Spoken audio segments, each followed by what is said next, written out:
Hi guys, welcome back to Rob's Arsenal recap, and in this video we're going to take a look on the match analysis against Fulham. But before we get started, this meme that you see on the screen right now, this is how I feel. This guy, I was angry yesterday, but today I feel a bit different, right? This meme on the screen is how I feel.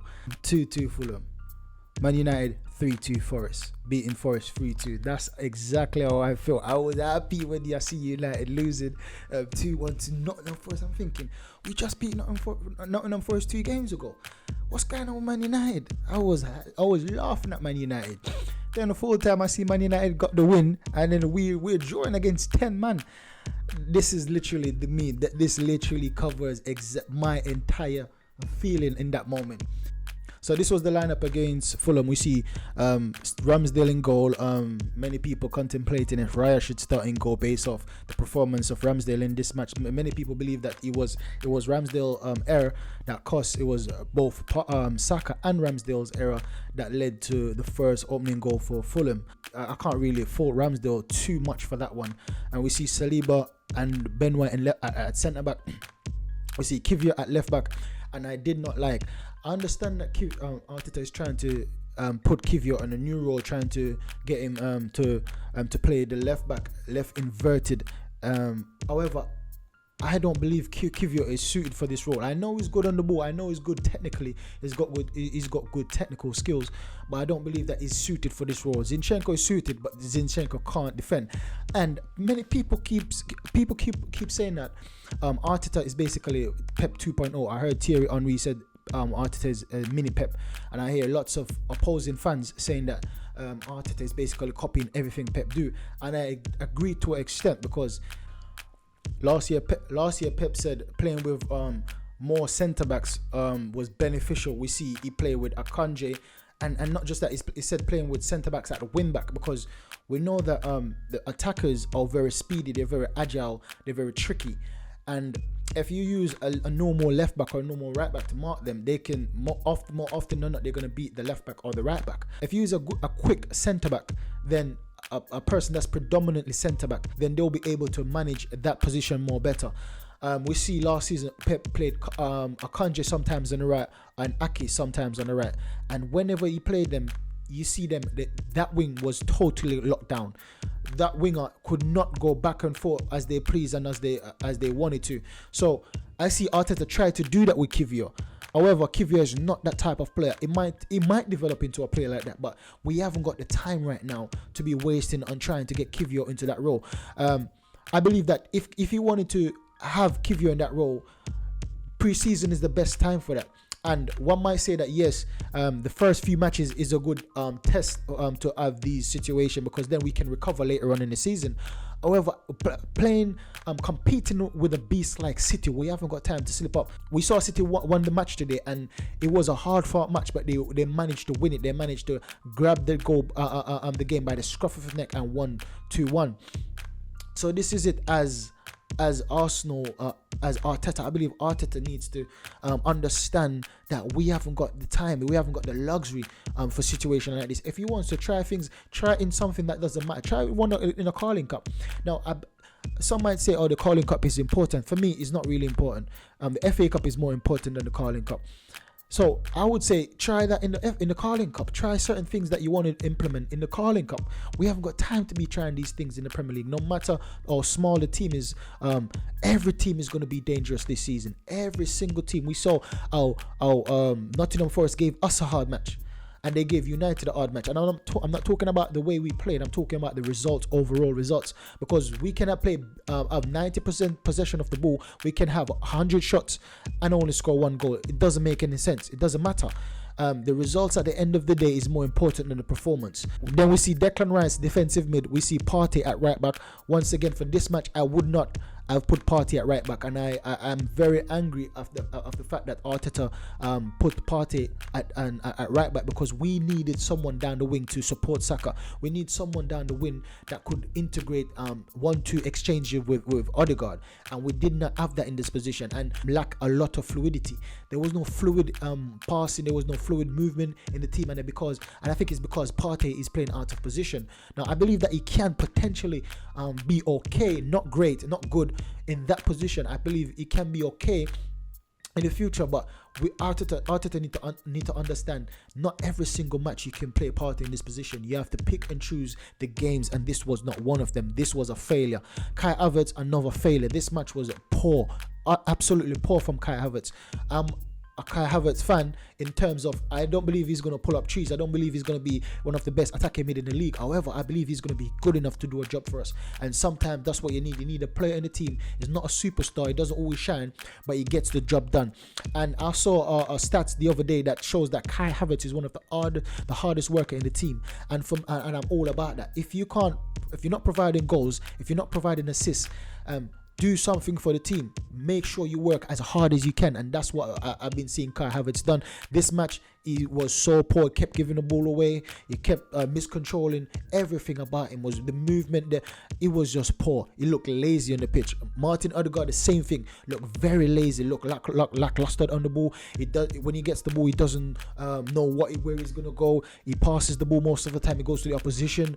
And once again, I don't totally blame Odegaard. Sometimes the formation, because he's not used to Partey being there. He's used to Partey being in the middle. He's used to Ben White being on the right with him and Saka. So I don't totally blame Odegaard, and I don't totally blame Arteta. Once again, if you're a professional player, no matter what formation you're playing, you still don't make certain errors. You still don't make certain mistakes. And that's the same thing goes to Saka. Saka made a schoolboy error that should not have been made. No matter what the formation is, you can't be making mistakes like that. That's very costly. We see Declan Rice, for me, was the best player of the first half. He done everything right. I've never seen in the first half. I only see Declan Rice done one mistake, and that was his fault. The ball came to him, and he basically came to him at a height, and the two or three players were closing him down, and he basically tried to get the ball under control, and they took it off him. But if he got to receive a better ball, I believe that he will be able to control and be able to basically slip the two defenders easier. But the ball was bouncing, and it was more harder to control. Martinelli had a very poor match. He did not do everything that he should have done. I see him trying, but at the end of the day, was not good enough. Trossard was not good enough. He could have done much better in my mind. But on a lighter note, this is one of the best substitute bench I've ever seen Arsenal with. David Roy, a very good keeper. Zinchenko, a very good left back on his day, or an inverted left back on his day, or a wing back whatsoever, left wing back whatsoever role you want to associate with him.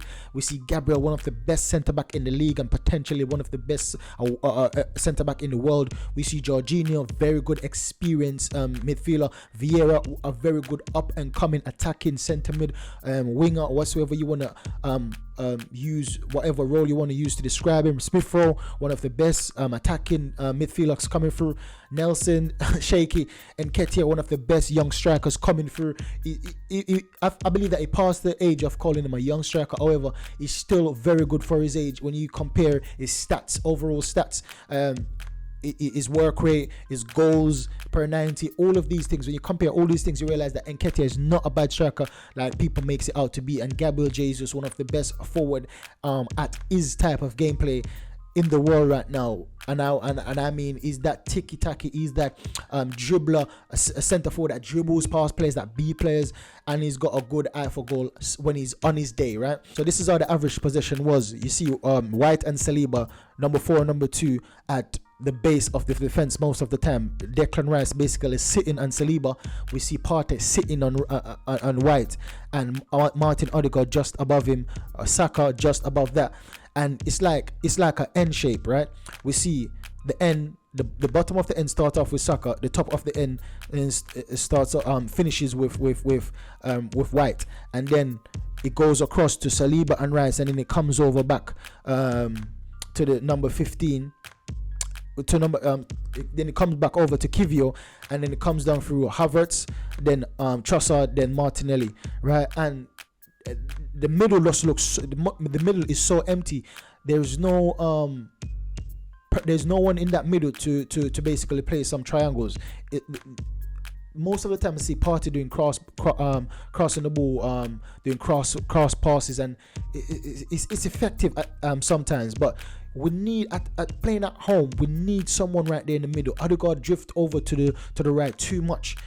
Sometimes it's very good that he drifts over to the right, but in a situation like this, we need to take control of the game, and this is why we needed someone in the middle, just to basically be that link-up player. And that's when I believe we miss Nketiah, because Nketiah would be in the middle, right on the edge of that box, or right in the center of that penalty area, right there. It would be the linkage player to link, control the ball, take it under pressure, and then passing off to whoever is around him. So this is the stats for the match. We see 2 goals each. Expected goal, Fulham only had 0.8 expected goals, which is very good for them, having 0.8 and scoring 2 goals. And for us, it's poor having a 3.1 expected goals and only scoring 2. We had 17 shots and Fulham's 9. We had 9 on target to Fulham's 3.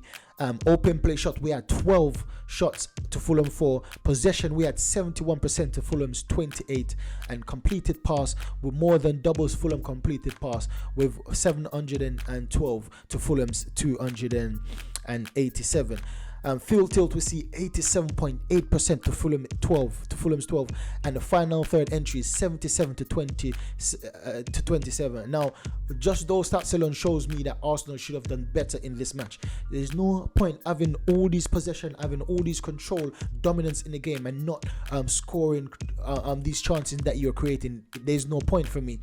Especially playing at home, we need to take our chances. We need to create more clear-cut chances and take them. And I believe there was lots of clear-cut chances. There's lots of time I see Saka. A few times I see Saka went down the line, crossing the ball in. There's no one there. Havertz pulling up, Trossard pulling up. If Nketiah was on the pitch right there, those 2 or 3 chances would have been a goal. We would have been 3 up. And I heard Arteta in the post-match conference saying that we should have scored 5 or 6 or 7 or 8. And I believe that's what he was talking about. We needed someone that was dying to get to the end of the balls. We needed someone like that, and we didn't have it in this match. This is why I said that we missed Nketiah. Now, we had 76 deep touches to Fulham's 10, and 45 zone 14 touches to Fulham's 6. OP crosses, we had 22, 5 coming off, and to Fulham's 8, 1 coming off. Progressive passes, 59 to Fulham's 9. Dribble, successful dribble, we had 24 dribbles and 12 successful. Fulham only had 6 with 1 successful dribble. Tackles, we had 14 tackles and 13. Majority of our tackles were successful. Fulham had 30 with 18, all with double our tackling. So you saw that Fulham was defending very well. And that's another thing. I have to give Fulham credit. Sometimes you can criticize your team, but you also have to give the opponents credit, because it was because Fulham most of the times was playing so good defensively, it stifled our chances, and our players got frustrated and starting to do basically foolishness on the pitch. We see interceptions. Arsenal had 4 interceptions to Fulham 7, 13 block passes to Fulham 7, 11 clearances to Fulham 38. You see how many times we were in Fulham's off for them to be having 38 clearances. 6 fouls to 5, and PPDA 6.4 to 34.7. That shows you how dominant we were in the match, and that only basically makes you see that we should have been doing more, a lot more. These were the match stats for individual player. We see Kivior at 7.1, William Saliba at 7, Ramsdale at 6.2. That was very low for Ramsdale, and I believe it was because of the goal that was conceded in the first half. That's why they gave Ramsdale this low score. Benjamin White we see at 7.2, Thomas Partey we see at 7, Martin Odegaard 7.7, Declan Rice at 7.3, Kai Havertz 7, Gabriel Martinelli 7.7, Leandro Trossard 7.1, Bukayo Saka 7.5. So we see Martin Odegaard and Martinelli getting the top ratings in this match. Now another thing I want to look at is the Arsenal passing network, right? So the green shows the completed passes, and you see most of the time we see on the right hand side where Odegaard and Saka is, that's where most of the completed passes is, because Martin Odegaard and Bukayo Saka, they do the 1-2 passes, and that counts. Sometimes they will do 1-2 passes like 5 times in a space of 5 seconds, and that we can see that base off. We see lots of green, like it's like a baby's coloring pencil. We see lots of green on the right hand side, and we see a few on the left hand side. So that shows you that Martinelli did not have a very good match, and it's not because of Martinelli. It's not just on Martinelli. Kiwior was playing left back. Kiwior is not good at attacking, so you understand. We see Partey knows how to attack. Partey is a midfielder, so he can attack better than Kiwior. And also, we playing one inverted, whether it's right back inverted or it's left back inverted. So when Partey is inverted, then Kiwior has to basically play left back.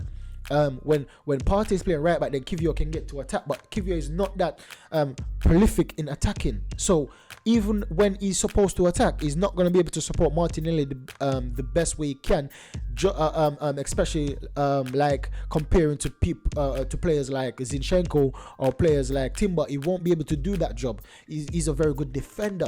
Now, yes, he can potentially develop into a role that Arteta sees in him, but I don't believe, once again, it's not the time, not right now. And you can see the most place where you see the not completed passes is in the final third, right in the penalty area, right on the penalty area box. You see most red arrows in that area, and that shows you that first of all, shows you two things. Fulham defense was very good on the day. You can see based off their defensive blocks, based off their clearance, they were very good defensively. And also we can see that our passes, even though we had lots of passes, some majority or lots of them were miscontrolled, or they were short, or they were overkicked. Lots of different reasons why we had lots of not completed pass, or lack of completed pass in the final third in that penalty area box. So once again, there's no point having all these shots on goal, having all these possession and not getting the results at the end of the day. So on this particular shot, we see 1-to-1 counter attacks. We see 1-to-1 counter attacking shots. Shots inside the box, we had 16 to Fulham 6. We had 30. We had 3 shots outside the box to Fulham's 2. Goalkeeper said we had 1, and Leno had 8 shots saved. So once again, we can't just overlook that. Leno had 8 shots saved, and that shows you that we were peppering the goal. It's just that none of our attackers took the chances. We see goal prevention, the keeper, and goal prevention is like what the keeper, it's like the keeper's role now. The keeper shows you the job of the keeper on the day.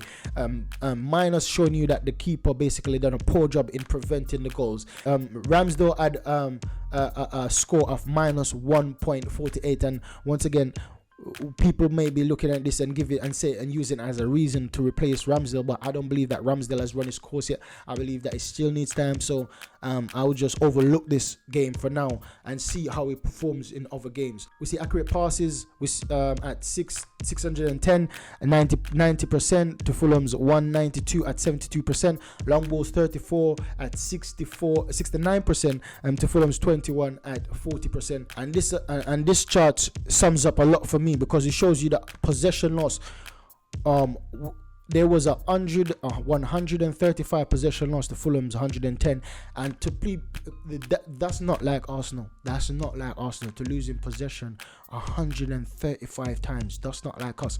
And Fulham only lost the ball 110 times, and I said only because Fulham is a second table team. They're not a top 4 team. They're not a top 2 side, right? And Fulham lost the ball less than us. That's a shame. That is a shame on Arsenal to be losing a possession team, a team with so much capable players, so much players that is on the breakthrough or on the edge of being world class, to be losing the ball 134 times. Whenever a team like at the top 4 or the top 2 teams lose the ball this much, it's a recipe for disaster. It drains your confidence, it drains your energy. It causes players to to doubt each other, and it causes a lot of confusion. So losing the ball 135 times, it's not a good look for us. It's not a good look, and no wonder why we lost this match. No wonder. We won, but felt like a loss. 39 compared to Fulham's 38. We only won one duel more than Fulham. Shows you that Fulham basically bullied us. They bullied us for the team that they are.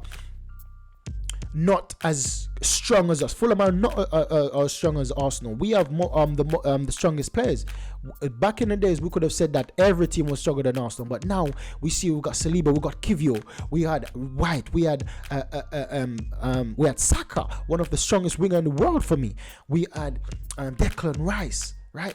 We had so much strong player on the pitch, so much, but yet still, we didn't win our individual battles. We didn't win our individual duels, and that adds up. Aerial duels, only 9 we won compared to Fulham 14. Tackles, Fulham was on it. Interception, Fulham was on it. Clearances, once again, Fulham was on it. Throughout the whole stats in this match, Fulham seems to be on it more than us. Now, in the second half, when Gabriel Jesus and Nketiah and Vieira came on, we see a slightly different change up. We still see Ramsdale, we still see White and Saliba right at the base and Kivio just above them. However, we see when Jorginho came on, we see the whole team push, starting to have a average position higher up the pitch. Gabriel Jesus is right in the box where we were crying out in the first half. We need someone in the middle. Look, we see Jorginho in the middle, we see Vieira in the middle, and we see Nketiah in the middle. Comparing to the first half, if we remember what the first half average position looks like, there was no one in the middle. The middle was so dry, and this is why there was a massive change in the second half. This is why there was a massive improvement. The team starting to gel, the team starting to push and fight harder, because there's lots of triangle, there's lots of avenues to pass, and this is why I believe that this is going forward. This is the formation that we should stick to in transition. This is the and Nketiah, we need Nketiah in the team. We need. Now, I'm not saying that Nketiah is better than Gabriel Jesus. However, for Nketiah, for me, is improving and getting better at what he does. And right now, we need the skill set of Nketiah. We see Saka is in similar position like the first half. Martinelli in similar position, but basically the shackles were taken off. Arteta took off their shackles by introducing Vieira to be that player. We normally see Odegaard on the right hand side, right beside Saka, but Vieira doesn't play that role. Vieira is not biased to one side. Vieira, sometimes I see the ball that Vieira crossed in for Nketiah, it was right where Martinelli is right now. Right in Martinelli's position, right, that's where he whipped it in low with his left foot, right there. Martin Odegaard would have been on Saka's side. So this is what I'm saying, that I have to give Arteta credit for his substitution. They came right on time. It wasn't late, it was right on time, and the substitute done their job. My highlight was Declan Rice and Vieira. Declan Rice, because and Ramsdale at the end. Ramsdale prevented us a costly goal at the end. That could have cost us the game. That goal, Traore ran down the wing, and basically Ramsdale put his face on the line, used his face to block the ball, right? And to me, that was the courageous, that was brave goalkeeping. And Declan Rice, for me, normally if Arsenal was in a situation like what we're in against Fulham, normally we would have lost that match. Even with Fulham had 10 man and we had 11 man, we would have lost that match. We would have succumbed to the pressure. We would have folded.